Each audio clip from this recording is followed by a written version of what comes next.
Roth's passion for cheese can be traced back as far as 1863, when Oswald Roth began crafting and curing cheese in Uster, Switzerland. His son Otto shared that same passion and came to the United States in 1911. Cousins Felix Roth, Ulrich Roth, and Fermo Jekyll, along with Steve McKeon, established Roth Käse in Monroe, Wisconsin in 1991. Roth Käse incorporated all of the cheese-making fundamentals instilled in the founders by their Swiss ancestors. Local milk from local farms was used to ensure the very best quality. Expert cheesemakers used authentic copper vats to ensure proper curing. Cellar masters carefully cured the cheeses on specially selected boards imported from Switzerland, all traditions that still guide the way we make cheese today. Soon, Roth Käse cheeses, trailblazers in the American artisan and specialty cheese movement, were sought after near and far for their handcrafted quality and old-world flavor.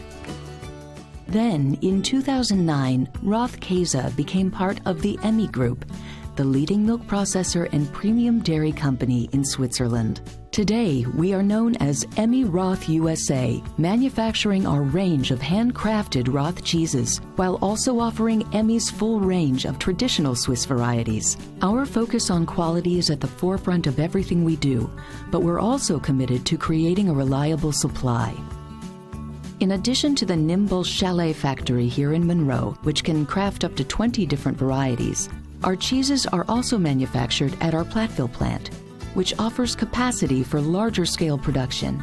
Like Monroe, our Platteville plant is FSSC 22000 certified by the Global Food Safety Initiative, one of the most rigorous food safety standards issued. It is also built to LEED standards.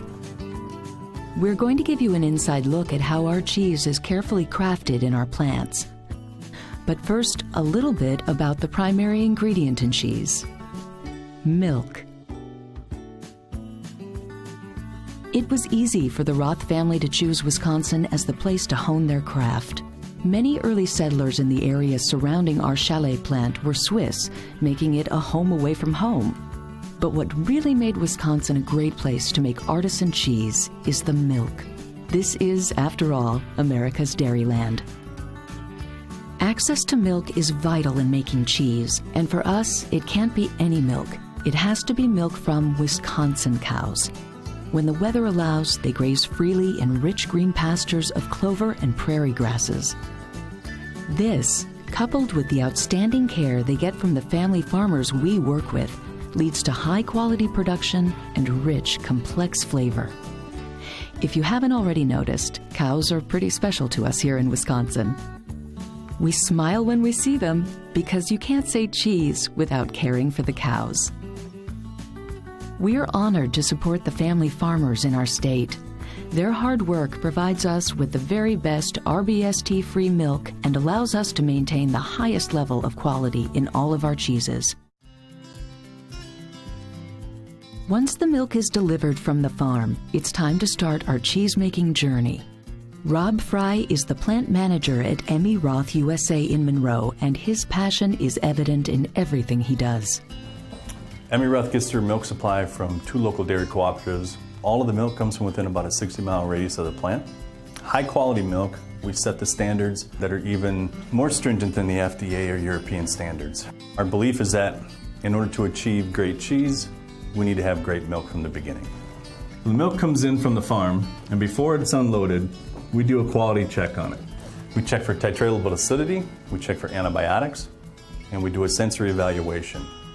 Once the quality check is done, and we're sure that we have the highest quality milk, we unload it into our silos. Our silos have the capacity of about 800,000 pounds of milk. Late at night, our cheesemaker and our pasteurizer operator show up and wake up the plant. So the next step in the cheesemaking process is we're actually going to standardize or separate the cream from the milk depending on the butterfat content. This is actually called standardization. Depending on the recipe, will dictate how much fat or cream is left in the milk or removed from the milk. Once the milk goes through the separator and we standardize to a certain fat content, it goes to another machine called the back diffusion. This clarifies the milk or spins the spores out of the milk. Once the milk has been clarified, the milk is sent over to the pasteurizer where we heat the milk up to 165 degrees Fahrenheit. By state law, this is the temperature we need to ensure that we kill all the bad bacteria that's in the milk. Once the milk is heated up to 165 degrees, it's then cooled down to 90 degrees on its way to the vats. We have 4 00 vats. 2 of them are copper lined and 2 of them are stainless steel. The copper lined vats are critical in the production of Grand Cru cheese. The milk is very selective with the copper and aids in the aging process in the cellars as the cheese cures out. The rennet is the enzyme that thickens the milk to a yogurt-like consistency. Once it's at the right consistency, the cheesemaker will start to cut the curd. The curd cutting is much like the cultures. It's specific in size to the recipe. Small curd is the size we use for our Grand Cru. Large curd is the size that we use for our Havarti. Small curd, tighter the body, firmer the body. Large curd, more openness or softer body. Once the cutting of the curd has been completed, the cheesemaker is going to begin cooking the curd. This will do 2 things. It'll start to firm up the curd, and it also expels whey. In a process called hooping, the cheese forms are filled with curd. For pressed cheeses, the presses apply force onto the curd to create a firm body. For unpressed cheeses, the curd rests and forms on the curd tables, taking shape by the weight of the curd and the force of gravity. After the curd has been formed, it enters into a critical phase called the acidification phase. During this time period, depending on the recipe, the product can stay in the acidification phase for 3 hours up to 6 hours.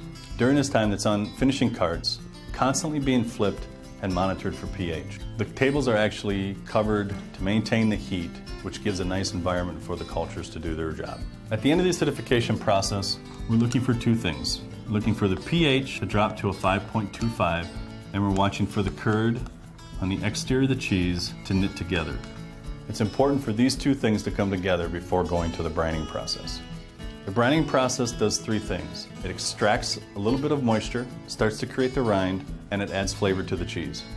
The brine is kept at a 90% salt salinity, 53 degree Fahrenheit temperature, and a pH of about 5.3. Depending on the recipe, the only variable that we have is the time. The salt salinity, the temperature, and the pH are kept constant. Cheese can sit up in the brine for anywhere from 2 hours to 24 hours, just depending on the recipe. After the brining process is complete, the product is going to go 1 of 2 directions.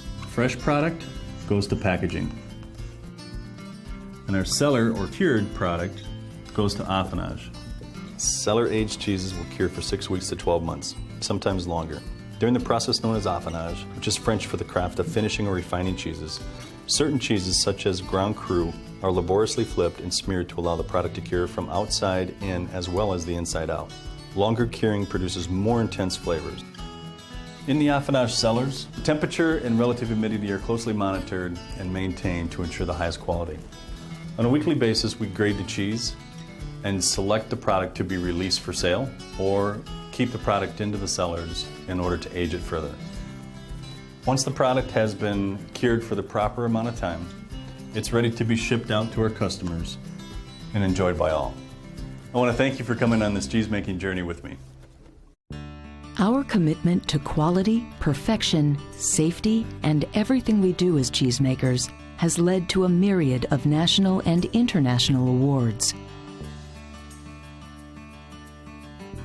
Our accolades aren't just for our unique and flavorful cheeses. They also come as a result of the added insight we provide to make sure our cheeses achieve our customers' goals. Our team is made up of people who are experts at the fine art of cheese, not just making it, but packaging it, displaying it, using it in food service applications, and helping you achieve masterful results in everything you do. From standard applications to one-of-a-kind innovations, we don't just supply cheese. We help you incorporate it into your store or your menu with ease. From our team of cheesemakers with rigorous training, certifications, and licensing in Europe and in the United States, to our ACS certified cheese professionals on staff, we are committed to connecting you with the very best product, service, and knowledge. Our commitment to community starts with our customers, but reaches even further than that. Our employees are committed to making our company a better place to work by continually seeking out ways to keep us connected with our communities, both locally and nationally. At Emmi Roth USA, it's about quality in everything we do, and that extends far beyond cheese. Thank you for taking a moment to learn more about Emmi Roth USA. Our cheese and our commitment to making it work for you is different than anything you'll find anywhere else, and we hope to have the opportunity to help make a difference for you.